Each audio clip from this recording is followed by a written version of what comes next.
Hi, and welcome back to the Shane Plays White Plume Mountain Notes series as I run my group of intrepid adventurers through the Tales from the Yawning Portal 5th edition version of the classic from the 70s White Plume Mountain module. So, having a lot of fun with this.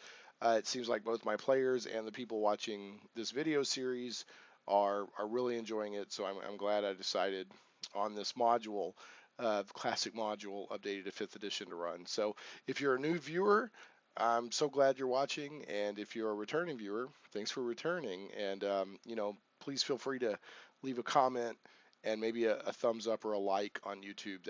That helps me tremendously. And subscribe to the channel if you haven't already. There's a lot of cool content. So, um, before we get into what happened in the most recent session and get into viewer comments and that sort of thing, I did want to mention. Um,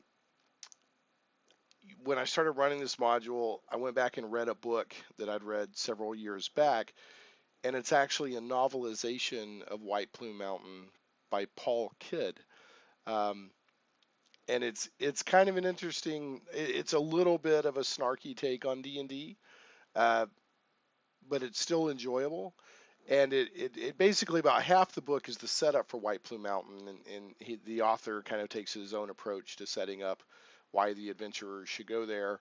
And the second part is is not the entire. They don't go through every room in the dungeon in the novel, but some of the rooms the writer finds novel, if you'll pardon the pun, ways for the players to get out of the situations. So and it kind of helps get you thinking about the dungeon in general and how to describe it and that sort of thing. So I just wanted to recommend that. I just finished rereading that novel. Um, and it's kind of interesting the way that the author approached the dungeon itself. So if you have a little extra time, and I know I've got the Kindle version. I don't know if you can still get the hardback or the paperback, at the stores or anything like that, but it is on Amazon Kindle. So just wanted to throw that out there. Uh, so let's do viewer comments and feedback, and then after that we'll get into a recap of what happened in the most recent session. So I'm going to put on my +3 spectacles of viewer feedback, and away we go. All right, so we have another comment here from Wheeled Adventure. Um, and Wheeled Adventure said our group used flying and jumping with the boots from Sir Bluto, and Sir Bluto is a character in another part of the dungeon that my particular party has not encountered yet.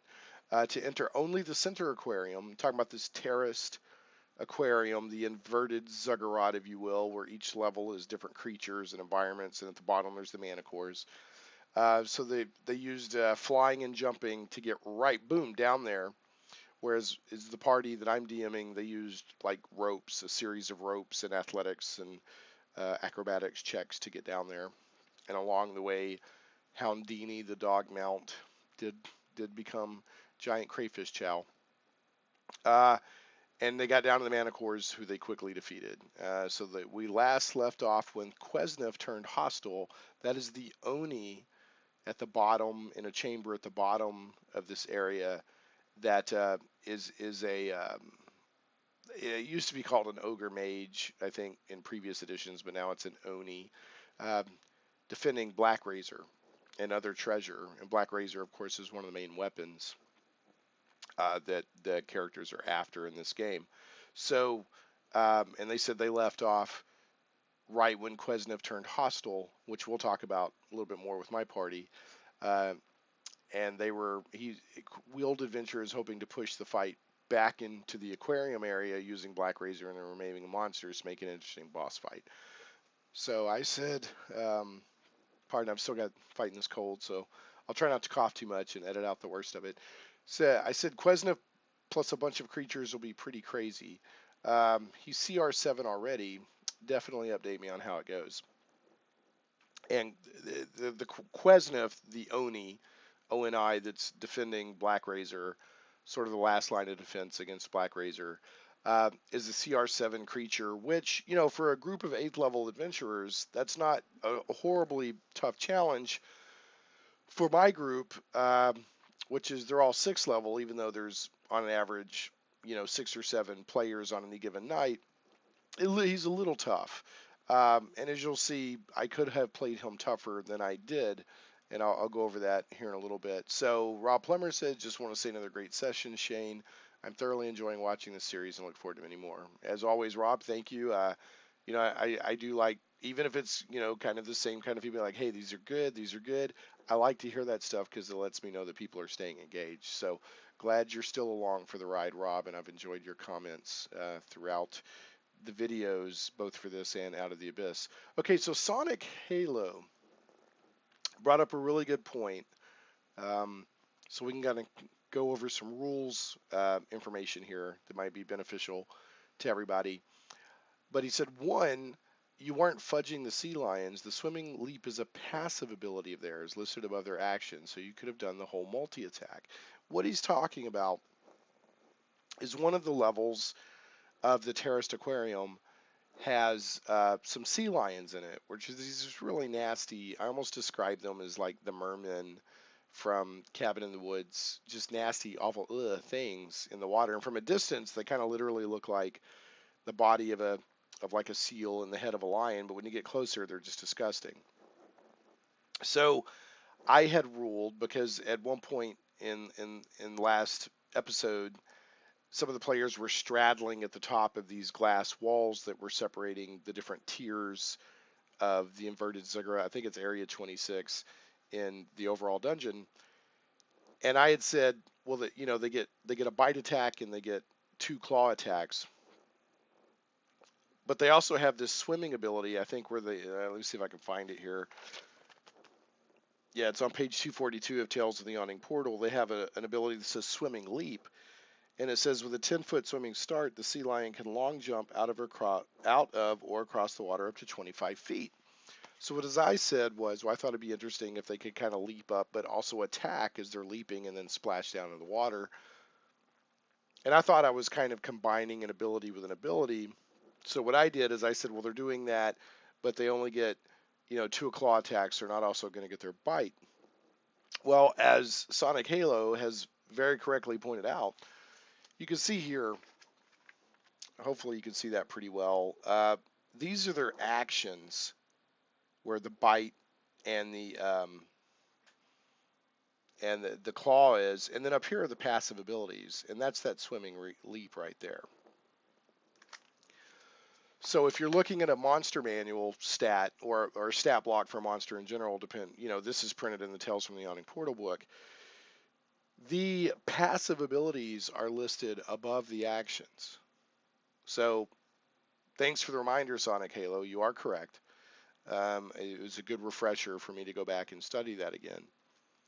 And as a DM, don't be afraid to go, oh, I did that wrong, or I need to refresh, or I need to learn that better. Instead of me going, well, no, I did it right, or I'm like, no, he's right. I need to be better with my stat blocks here in interpreting these.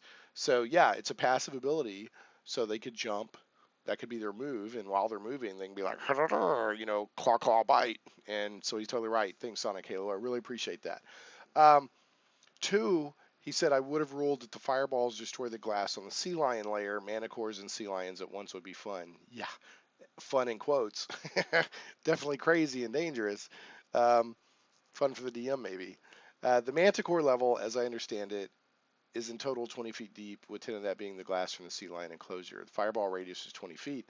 Rules as written, fireballs don't destroy things weirdly, but that many in one area, it would only make sense for the glass to shatter, especially since it has hit points per 10-foot square of it, according to the Yawning Portal book. That's true. The glass walls very clearly in this part of the adventure do state, for every 10-foot square section of the glass walls has this many hit points. So what Sonic Halo is talking about is the players had cast darkness on the manticores, and then just fireballs were going into that darkness like crazy. And they ended up just like overdoing it. There was at least 2 fireballs, if not more, that went into the area and blew up even after the manticores were already dead, resulting in the Manticore McNuggets. Get them on sale now at your friendly local Forgotten Realms McDonald's. It was just, they just blew them to smithereens. So what he's saying is, even though it's not necessarily, like fireballs don't just roll out and, do weird effects. He as the DM would have had that many fireballs going into one spot, destroying or melting or whatever some of the glass, and here come the sea lions in as pouring in as well as the manticores. And, by the rule of cool, or by, just trying to make a more interesting encounter, or taking advantage of player enthusiasm, over enthusiasm maybe, totally fine. I'm totally fine with the DM doing that. I agree. I'm like, that's cool. They don't need my permission. I'm just saying, yeah, I would agree with doing that. The reason I didn't do that is A, it just simply didn't occur to me, but two, I think I mentioned last video, my players are actually trying to get through this area with the least amount of combat possible, which I respect that because it's so easy to just murder hobo stuff.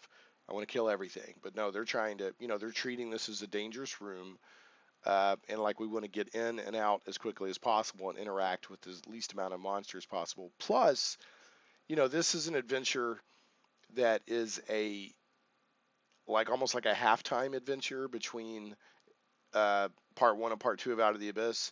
So I also don't want to slow this part of the adventure down. If they're wanting to get in and out quickly and not kill everything, I want to support and reward them for that. But if they did something that egregiously would bust some glass, then I would absolutely have that glass get busted. But if you got plenty of time, or if you're just wanting to make things more challenging for the players, this is Blackrazor they're going after all, which is one of the most famous weapons in D&D history. Absolutely. That's good feedback, Sonic Halo. I appreciate it. Okay, Ethan D wrote in and said about Quesnef. I know that based on my experience with my level 8 players, one CR7 monster is not going to be any kind of challenge. And you can check the general difficulty for that encounter using websites like Kobold Fight Club, or just using the references in the DMG. For a normal sized party, and in parentheses it said 4 to 5, unless they're all pretty wounded already and he really surprises them. That being said, and I'll usually run a pretty big group, so it likely won't be a challenging fight. Granted, he does have a magic ring, I think, that makes him a little tougher than the base stat block in the monster manual. I watched another playthrough of this adventure before the DM allowed Quesnef to use Blackrazor, where the DM allowed to use Quesnef to use Blackrazor in the fight, and that raised the difficulty quite a bit, absolutely. But that could potentially get deadly, so that may not be the best solution either. Okay, so there's a few different things to respond to here. First of all, Ethan, thanks for the comment. As I understand it, the CR of a monster or creature or whatever is, like, say for example, it's CR4. As I understand it, a group of 4 level 4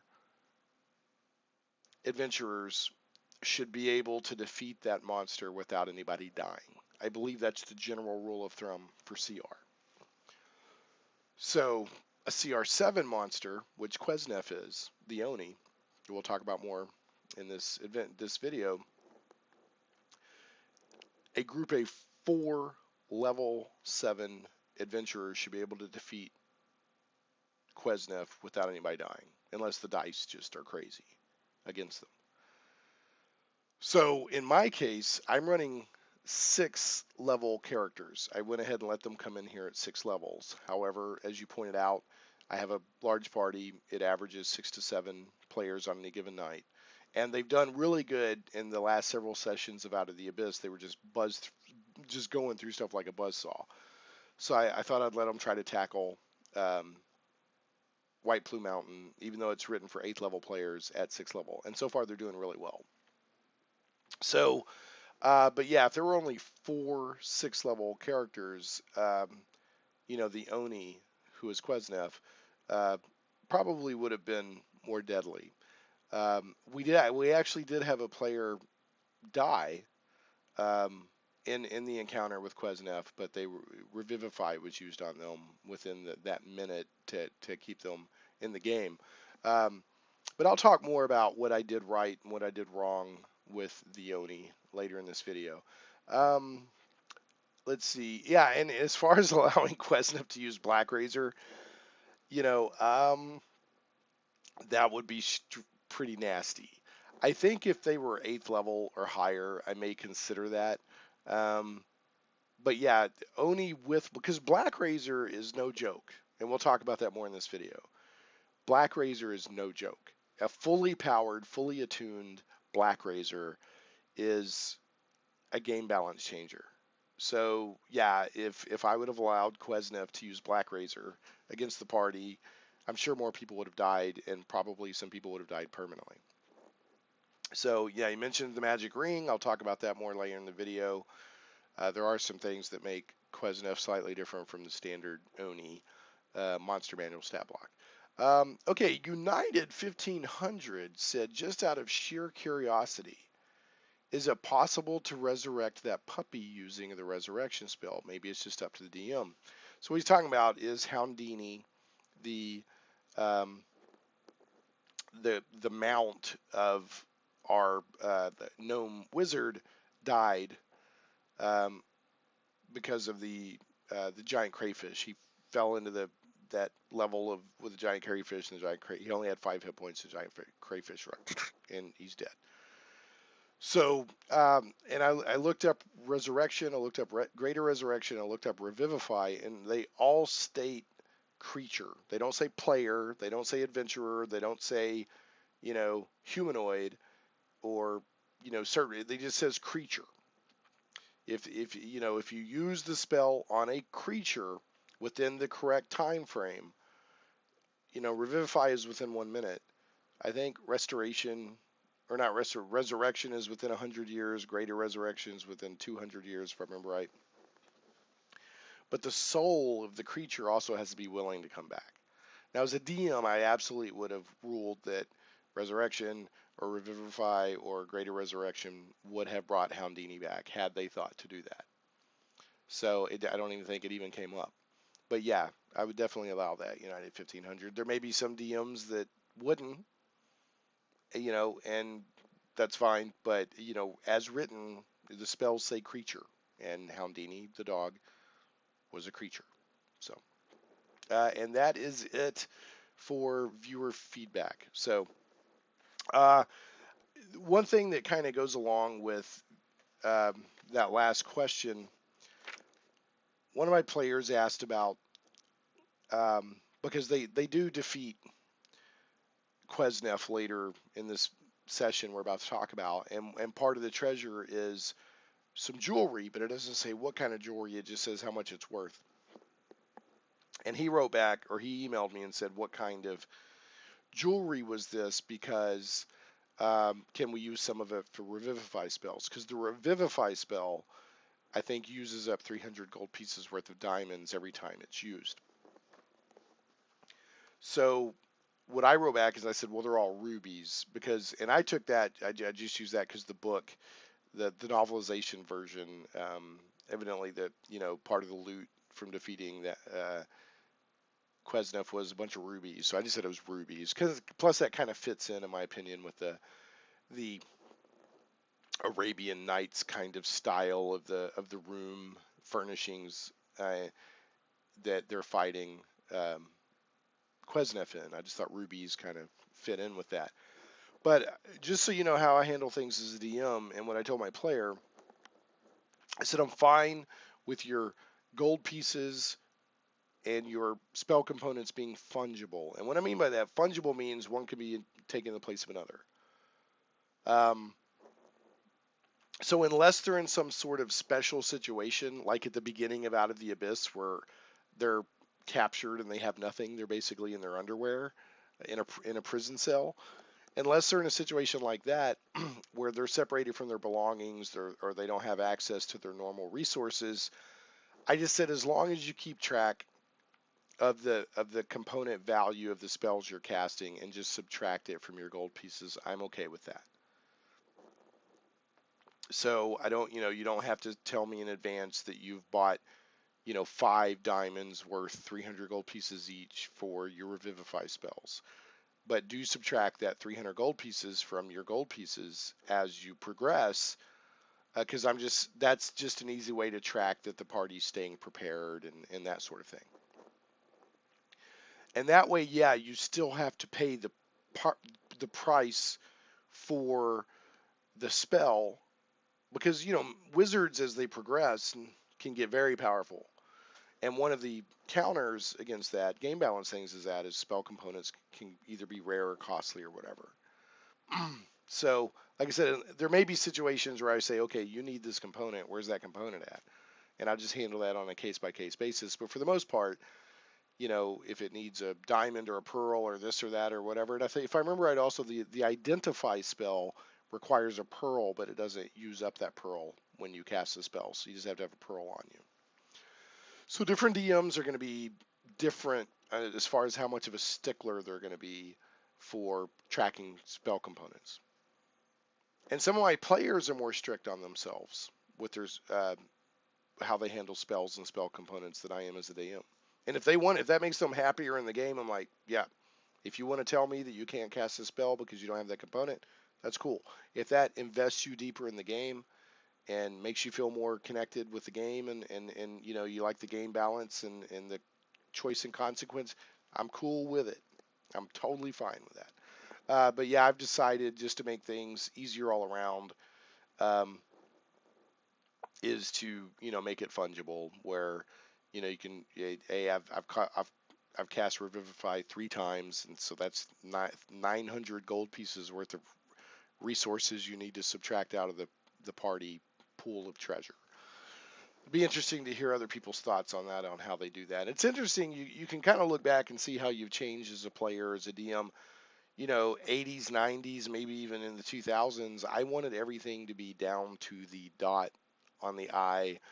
I wanted encumbrance enforced. I wanted spell components enforced. I wanted this and that and the other. And at the time, that's how I got more enjoyment out of the game. Now it's not that way. So we kind of change over time, I guess, as we find out what works and what doesn't work. But at the same time, I just don't want to give them a free pass. I don't want them to just cast Revivify willy-nilly and never have any cost for that, because the spell's written is like, this costs a little bit. This is a very powerful spell, and you shouldn't just be snapping your fingers and, there's no cost. So anyway, okay, enough of all that. That's it for the viewer feedback. I hope you enjoyed that, and I hope you enjoyed those thoughts on spell components. So we will move forward with what happened last time. So a couple of notes that I made here that I want to talk about. One is I asked the players at the beginning of this last session, because I don't think we had talked about this. I said, do your players serve any deities? And if so, which? And some of my players were like, yep. And some were like, nope. So we got that all established. Pardon me, man, this cold. It's actually better today. It's been a while. So the reason I asked that is because in advance, I want to get that recorded, because Wave, the trident, you can only use it if either A, you serve an aquatic deity, or B, are willing to convert on the spot. Like, it's not just Poseidon. I think originally, as it was written way back in the day, it was Poseidon, but now it's, I think, any sea, ocean deity or whatever. Maybe of a certain alignment. I'd have to go look. Anyway, there can be a moment in the game where the difference between life and death for the entire party is based on whether you use whelm or not. And we'll go into that more later, when we get to that point. But, I wanted to go ahead and get that established in advance. So, if it's like whelm is like, well, I can only be used by somebody who serves an aquatic deity. And then, one of my players like, oh yeah, I serve Poseidon. It's like, no, we talked about that 3 or 4 weeks ago, and you told me that you served either A or B. You were basically atheist. Your character was atheist. So just wanted to get that established ahead of time. Now, Whelm will allow people to convert on the spot, but I just wanted to go ahead and get that established ahead of time, so that it didn't come up just right then. Because I think that D&D, deities and alignment are firmly enmeshed into the characters and what makes the characters who they are in D&D. Now, in real life, I mean, I'm a Christian. I believe in God, the God of the Bible. Um, so I don't believe in these deities and outside of, I don't believe in Thor, and I don't believe in Odin, and I don't believe in this and that and the other. But inside the game, it's part of the game. It's part of the game world. It's fantasy world. And in many cases, these gods are actually just really highly elevated entities. And a lot of times they talk about there's this other god way above whatever. Now, I'm not here to push Christianity on you. I'm just saying that I think that it's possible, as long as you keep things in context, to have a lot of fun with deities in D&D and other games, and still have faith in real life. And as I don't bring it up to my players a lot, and I don't mention it in my videos a lot, but if anybody ever wants to ask me about Christianity or whatever, I'm happy to talk with you about it. But anyway, so we established the deities of the characters, and that was fun, to kind of go around and get an idea of who does what. And there was a couple of characters like, no, I don't serve any deity. So I thought that was kind of interesting. I think it's also good to remind your players that White Plume Mountain can get very dangerous. It is one of the most dangerous dungeons in D&D history. Tomb of Horrors is probably more dangerous. And then they did that Minds of Madness for the 5th edition playtest. And there's a couple other dungeons out there that are really dangerous. But White Plume Mountain can get really dangerous. So, I think it's good to remind your characters or your players of that on occasion. Because based on modern D&D sensibilities or role-playing game sensibilities, this is a different kind of dungeon than your players may be used to. So I think it's good to remind them that. And it was, I was thinking, my players going into fight Quesnif, that could have gotten deadly, and did, even though Revivify was cast. In this situation where they find Whelm can wipe out the whole party. So just, you want to keep reminding your players occasionally, not just like, it's really dangerous, it's really dangerous, it's really dangerous, but just every now and then kind of bring up that point again. So they'll be thinking cautiously and taking things, very seriously. So, all right. When we ended last session, they had fought their way to the bottom of the inverted ziggurat, the terraced aquarium, area 26. In the dungeon, they gone through that little corridor underneath the underneath the.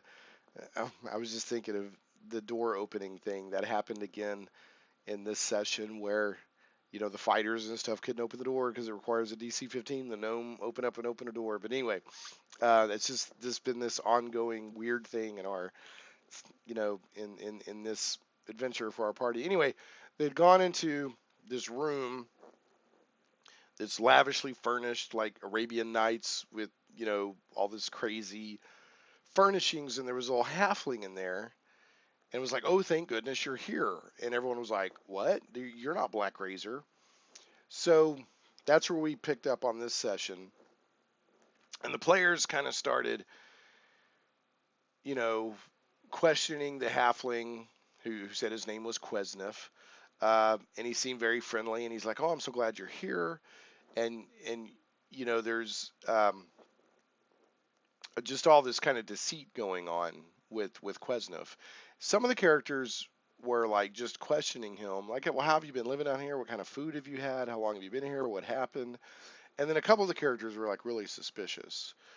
And basically I just played it like, he's like, I don't know how long I've been down here. I was part of an adventuring party like yourself, and I was defeated, and I woke up here, and I've been here ever since. And they're like, how long has it been? And he's like, I don't know exactly. It's kind of weird, but I feel like it's been a really long time. And I'm just kind of ad-libbing.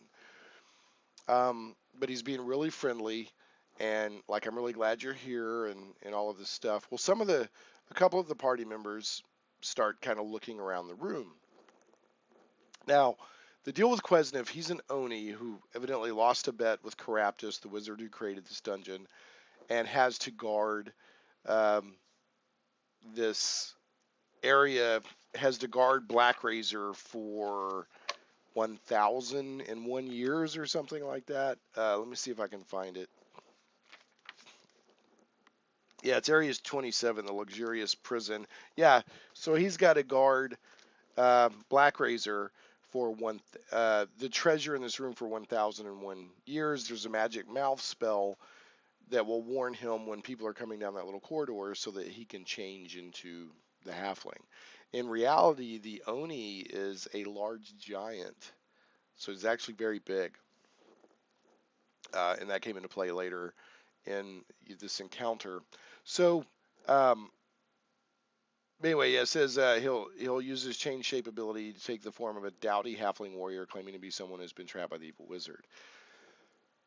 So the treasure is all just kind of stuffed haphazardly underneath the divan, which is like a big, uh, luxurious, decadent kind of sultan couch. And what I just decided in my head was, if anyone goes messes with that area, that's at the point where Oni will, or Quesnev will reveal and go hostile and start attacking. So we had some characters messing around, like looking at stuff, and others talking to him, and he's kind of being friendly, but he's also kind of looking around and watching what everyone's doing. And one of the characters went over and got on the couch, and he's like, "Huh?" And but they used sleight of hand to kind of look around in the cushions and stuff like that, and they rolled a good sleight of hand, so he didn't notice them digging in the cushions, so he was kind of like, "Oh, okay." So he's kind of, they're just asking him all these questions. And what I had done was I had him roll deception, and he rolled an 8, and um, his well, no, he rolled a 17, and his base deception is +8, so he had a 25 deception, which was really good. And one of the players even rolled insight on him and did not roll high enough to beat the deception. So it was like, as far as you know, he's telling the truth. I also used this, even though it's not quite how surprise works. I decided to do it this way since it was like 6-on-1. I think there was one player missing. Uh, I had the deception also be that 25 roll also be the number to beat for either perception or passive perception to avoid being surprised when combat started. That's not quite how surprise works. It's usually stealth versus perception, but in this case I did it this way with um, the deception. So anyway, sooner or later somebody messed around with the couch, and at that point he showed his true colors and he attacked.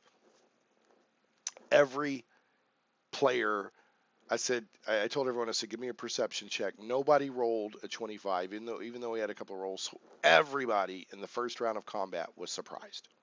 Okay, so let's go look at the surprise rules to make sure that everybody knows those, because this is the first time in a while I've used surprise. So I think it's on page 189, I think. Let me see if I can find it. Yeah, it's on 189, very, very first page of chapter 9 of the combat section in the player's handbook. Okay. Normally, to determine surprise, it's about stealth versus perception. Okay, I've already said this time I use the deception versus perception. But if you are surprised, you can't move or take an action on your first turn of the combat. And you can't take a reaction until that turn ends. So you can't cast shields, you can't use a attack of opportunity or any of that. A member of a group can be surprised even if the other members aren't. Okay, so that's how surprise works. One of my players was also convinced that if you're surprised, then your enemy gets advantage on attacks against you. And we went and looked that up again, and I don't see that anywhere in the surprise rules.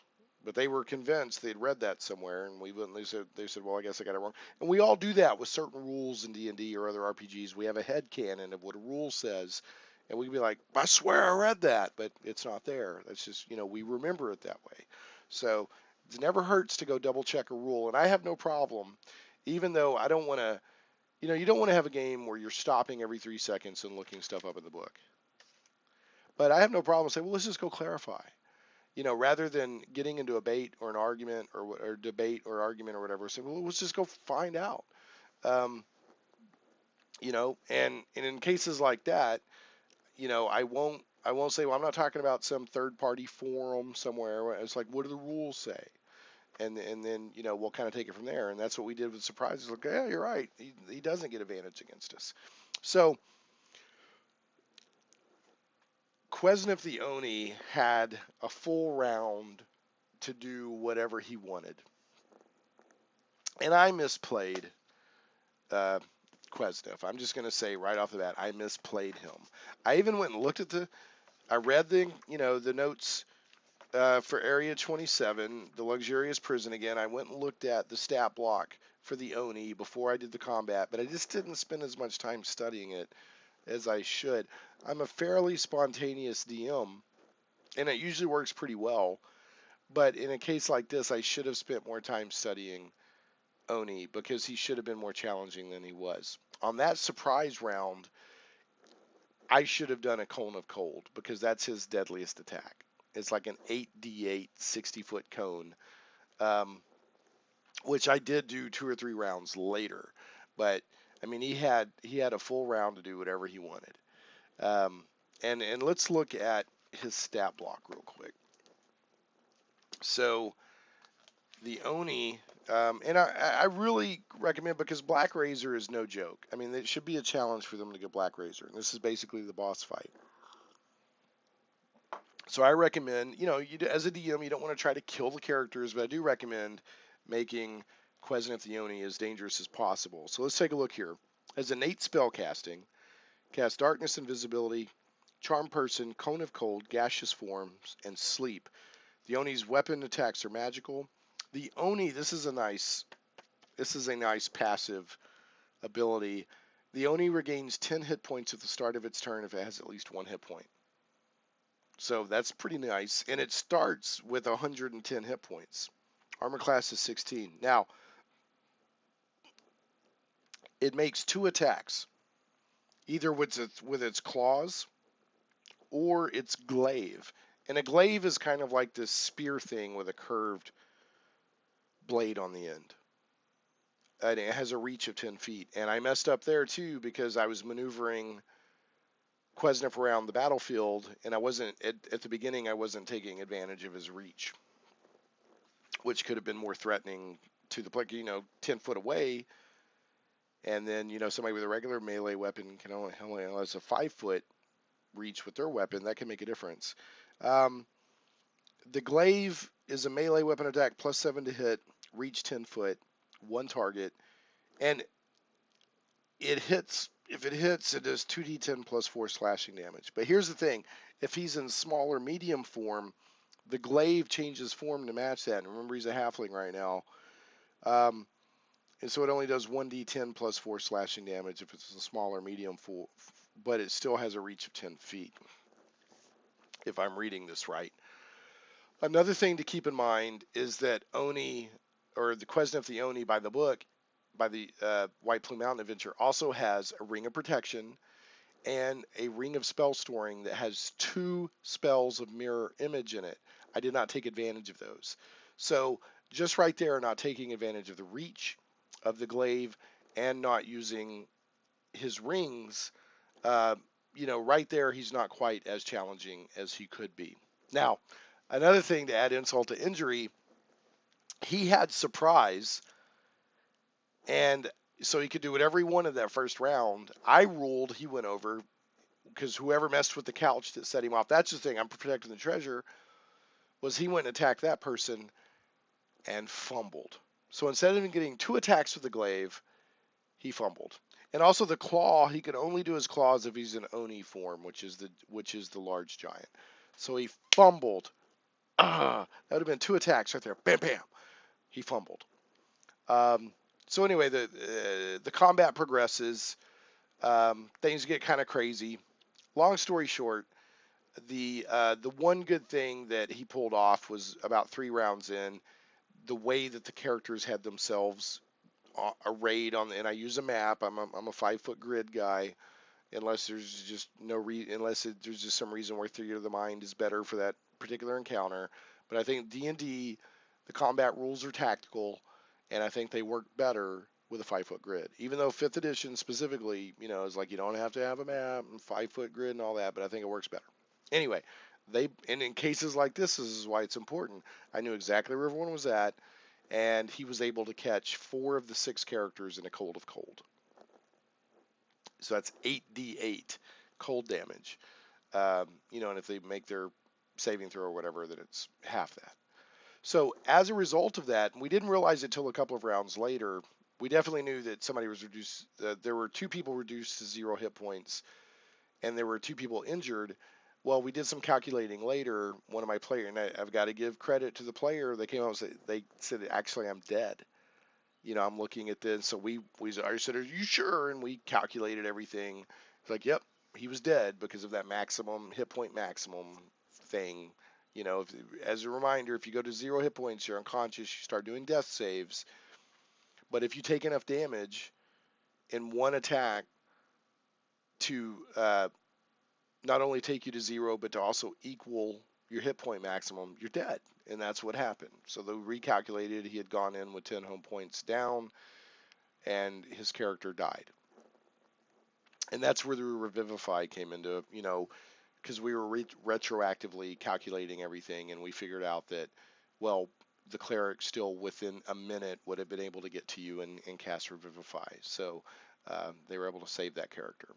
But they eventually beat, Quesnif down, and he died. Now there was lots of crazy. I think by the end of that, like the couch was on fire, and there were flames and general carnage and lots of crazy stuff going on. And also a thing to keep in mind, when he dies, he reverts to his giant form. So he's like, "Urgh," and he all of a sudden, there's this big crazy looking ogre mage, nasty, large giant. I don't know how well that'll show up, but he's just gross. And he's like half on the flaming couch, half off, just laying there dead. And now you're starting to get like scorching skin and all that. So it was kind of a gross moment.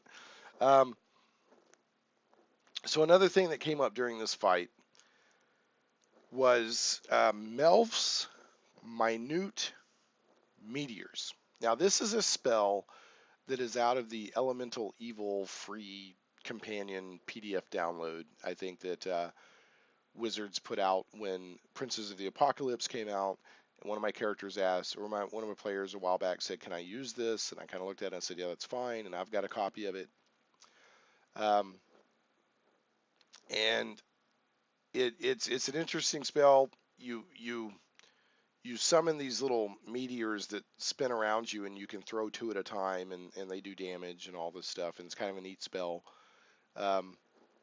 almost like little missiles that they kind of hover around you, and then as you shoot them off 2 at a time, they fly in and blow up, and then you do 2 more the next round, 2 more the next round, whatever.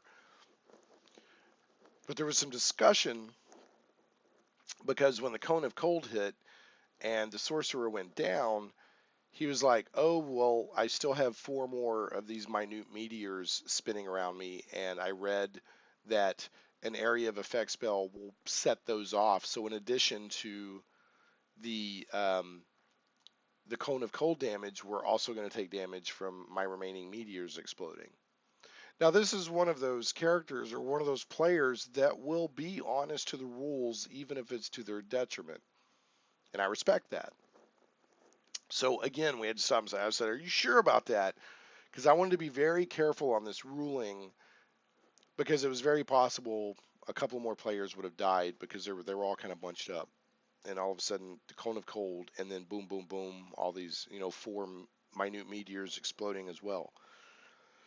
So we looked it up, and, I looked up the spell, and it said that once it hits its target, or if it's like physically struck or something like that, they'll blow up.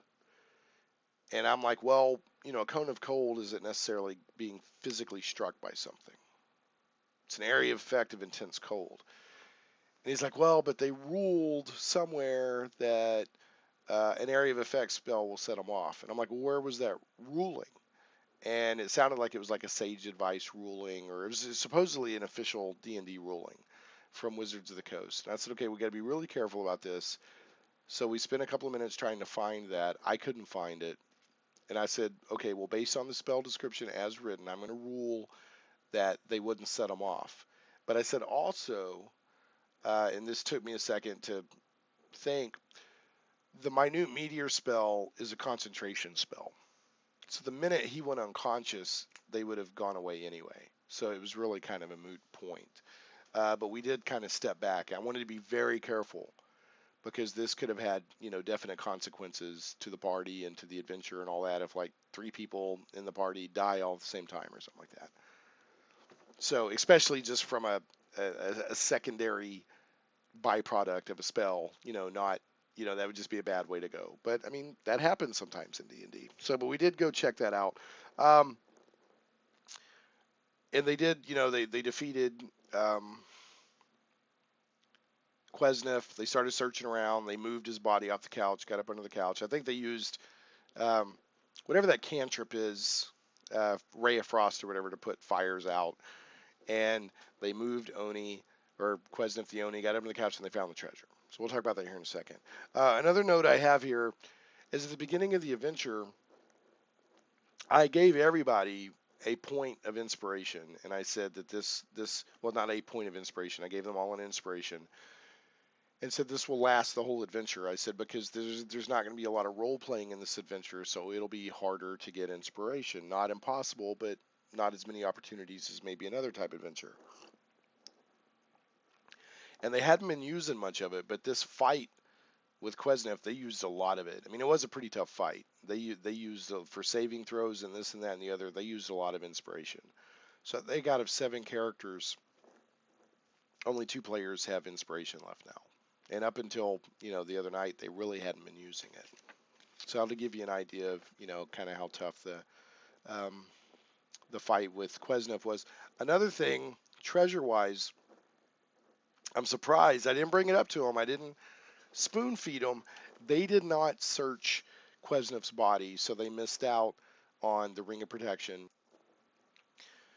which again I didn't calculate into the fight like I should have, and they also missed out on that Ring of Spell Storing that has 2 mirror image spells stored in it, which again I didn't calculate into the fight. So try not to forget about those when you run that fight.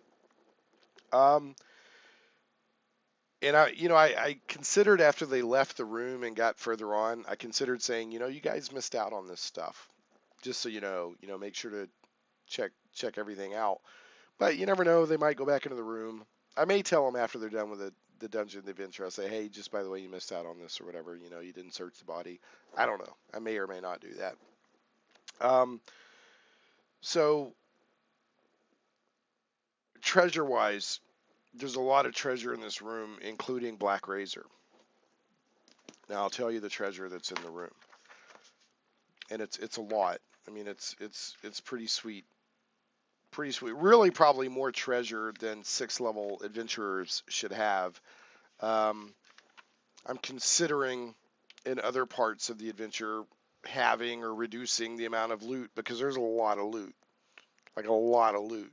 And I mean, you're already getting these amazing weapons, which the adventure as originally written, you weren't really technically supposed to get the weapons. You're supposed to retrieve them for other people, but I'm sure most people, played it so that the party got the weapons because they're just too cool.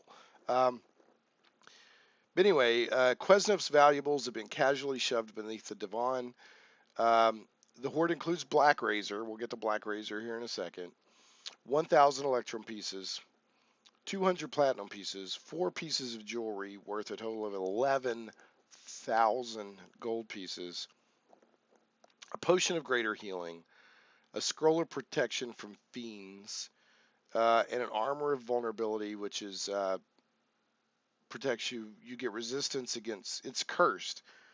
This armor. It looks like an amazing set of armor, but it's like a breastplate. But in reality, it gives you resistance against slashing, but it gives you vulnerability against, I think, bludgeoning and piercing. And then we already mentioned, in addition, Quesnef wears a ring of protection on his left hand, a ring of spell storing with 2 mirror image spells in it on his right. So the armor vulnerability, just remember cursed items, once you put them on, you can't take them off until a remove curse spell is cast. And the question came up at the table the other night because they had the presence of mind to cast Identify on this thing, and they revealed that it was a curse item. If you cast remove curse on somebody, it doesn't take the curse off the item, it just allows them to remove the cursed object. So, okay, Blackrazor. Wow. Let's talk about what Blackrazor does, and then I will tell you how I'm handling Blackrazor. Many of you will probably already know what Blackrazor is all about. But I guess I need my Dungeon Master's Guide. Okay, so Dungeon Master's Guide. Page 216 and 217 under sample sentient items. And you'll find Blackrazor, you'll find Whelm the Trident, you'll also find Wave the Trident and Whelm the Warhammer in here. And these weapons are all in White Plume Mountain. And the Dungeon Master section on sentient items also, or sentient weapons, also includes an entry on a Moonblade, which are pretty cool. So let's look at Blackrazor. Okay, Blackrazor, again, is no joke. If not handled correctly, Blackrazor is a game balance nightmare, especially for 6th level players. Probably at least for 8th level players too. I mean, this thing is crazy. So let's look over what it does. Page 216 in the Dungeon Master's Guide. Blackrazor is a great sword weapon. It's legendary, and it requires attunement by a creature of non-lawful alignment. It says, hidden in the dungeon of White Plume Mountain, Blackrazor shines like a piece of night sky filled with stars. Its black scabbard is decorated with pieces of cut obsidian. And all of the artwork and stuff that you see on Blackrazor, it shows it. It's like a black blade with stars in it. It's a cool looking sword. You gain a +3 bonus to attack and damage rolls made with this magic weapon. It has the following additional properties. So as if +3 to attack and damage isn't enough, that's pretty good. It can devour a soul. Whenever you use it to reduce a creature to 0 hit points, the sword slays the creature and devours its soul.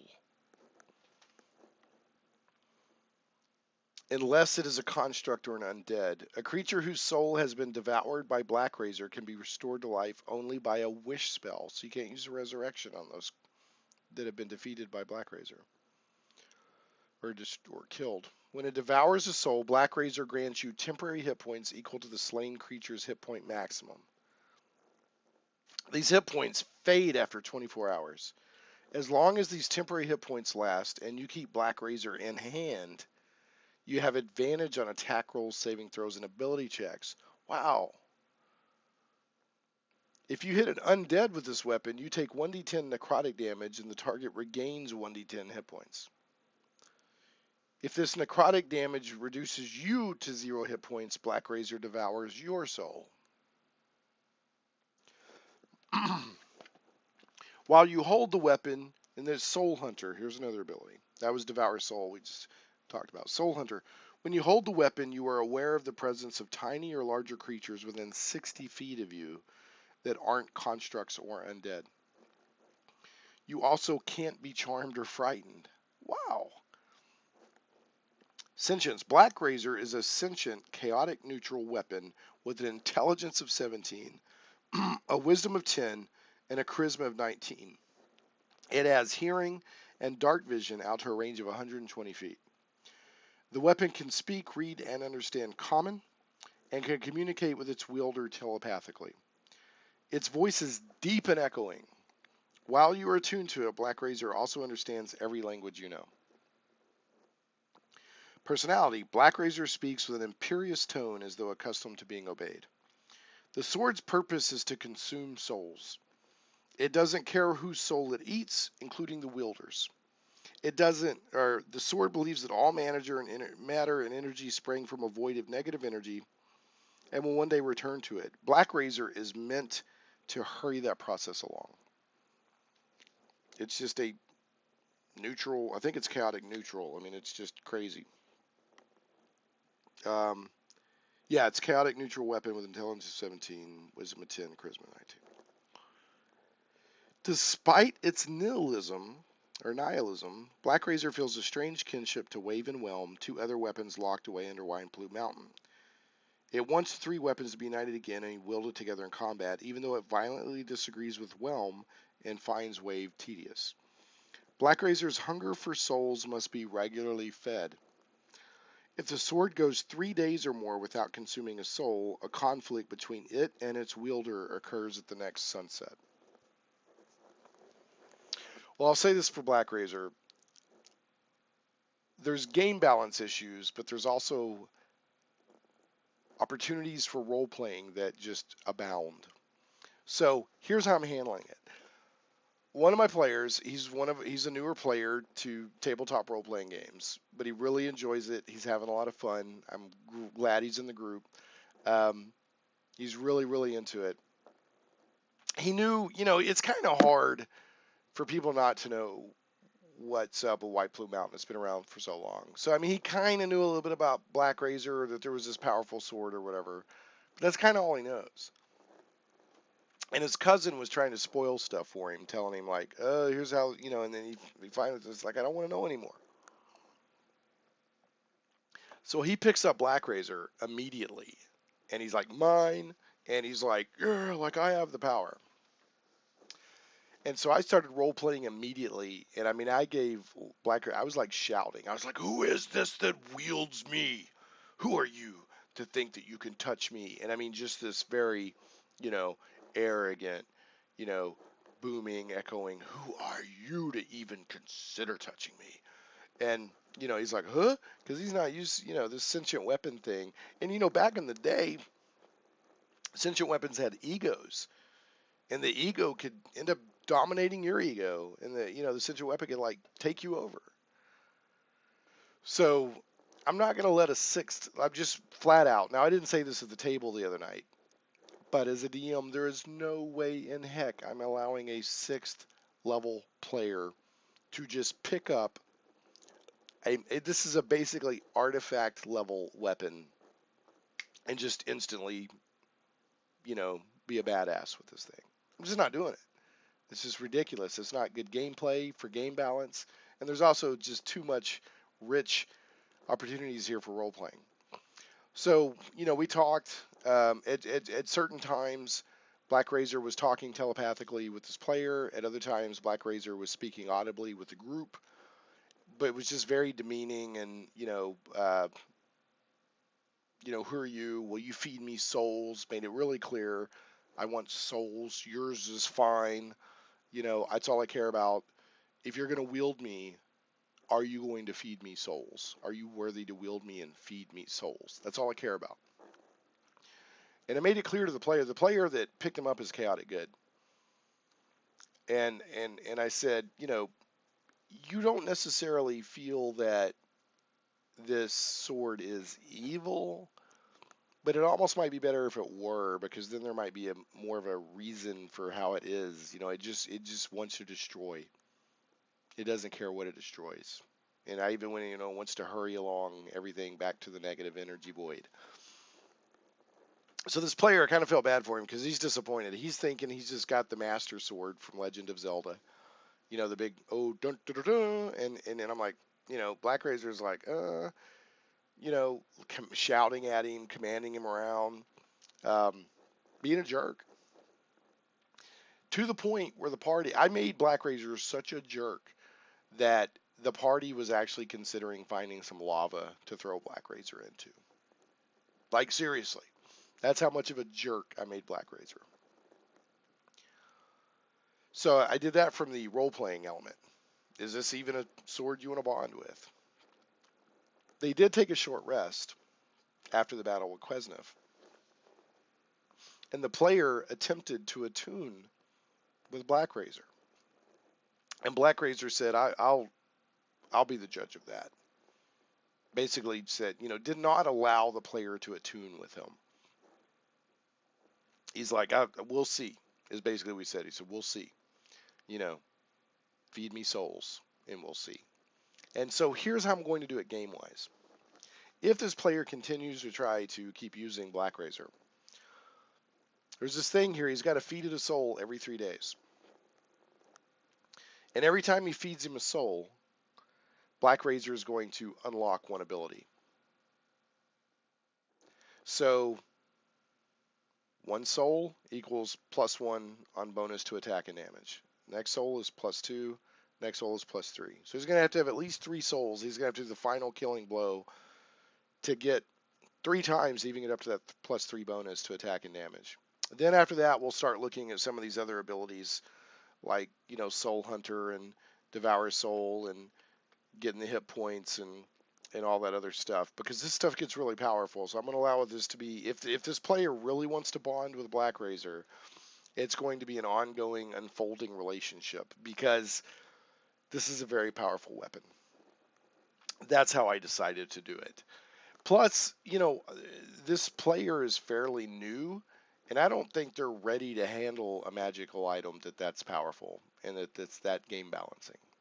So, I asked him after, I asked everybody after the session, I said, are we having fun with White Plume Mountain? He goes, yeah, but the rewards suck. So he's really not happy that Blackrazor is giving him a hard time back. So, anyway, somebody had posted, I think in a previous video, and I think I even maybe replied to it, they said, or maybe I read it somewhere, talking about that, remember, these are sentient weapons and with their own wills. And so I'm really running with that. I think that's a good way to approach it. So that's what I'm doing with Blackrazor. So other stuff to talk about really quick. They used, to get back out of Area 26, the Terraced Aquarium, they used a combination of fly spells, ropes, and spider climb to everybody got back out. So everybody's back out. They didn't have to fight any more creatures. And again, I allowed all that without being too particular on, well, roll me this or roll me that or whatever, because they're trying to get in and out without it being murder hobo combat time. So I allowed that. And another note that I put here is that even though there are wandering monsters in White Plume Mountain, and there's supposed to be a pretty decent chance of encountering them because the wizard behind everything wants the adventurers to be constantly harassed. I don't do it very often. I did roll one the other night when they left the Terraced Aquarium, and I think you roll a d12, and on a roll of 1, they get a random encounter, and they didn't get one. But I haven't been rolling anywhere near as often as the book calls for. So we ended. They went up north. They left Area 26. They went up north. Went through the next went through the next door, and that's where the gnome opened it again when like the big burly fighters and stuff couldn't, which I just love. It just amuses me to no end. But anyway, they went up. They left 26, took the corridor north, and they opened the door and came into room 23. And 23 is just such a weird. This is the very definition of when we're talking about that White Plume Mountain is a funhouse adventure that just doesn't make a whole lot of sense. 23, the floating stream. Water not only flows through this room, it floats. What the? Entering a hole in the western wall, 2 feet off the floor, is a stream seemingly suspended in midair. It flows out of another hole near the northeast corner. The water is about 3 feet deep. You can see a few blind cavefish being carried along in the brisk current. On either side of the door, a total of 6 kayaks, each able to carry 2 riders, but there are no paddles to be found. So they go into this room, and kind of curving through the room from one corner to another is a 3-foot deep stream that is 2 foot above the floor. So it's flowing. It's just like any other stream. But it just happens to be flowing 2 feet above the floor, and it's 3 foot deep. And there's little blind cavefish in it here and there. So of course one of my players immediately, they oot squirrel, and went and focused in on the cavefish, even though that really doesn't have a lot to do with this room. It's just more, narrative description than anything else. Um, we'll talk more about this room next session because that's where they ended at. But this is an interesting narrative area. I mean, it's just weird.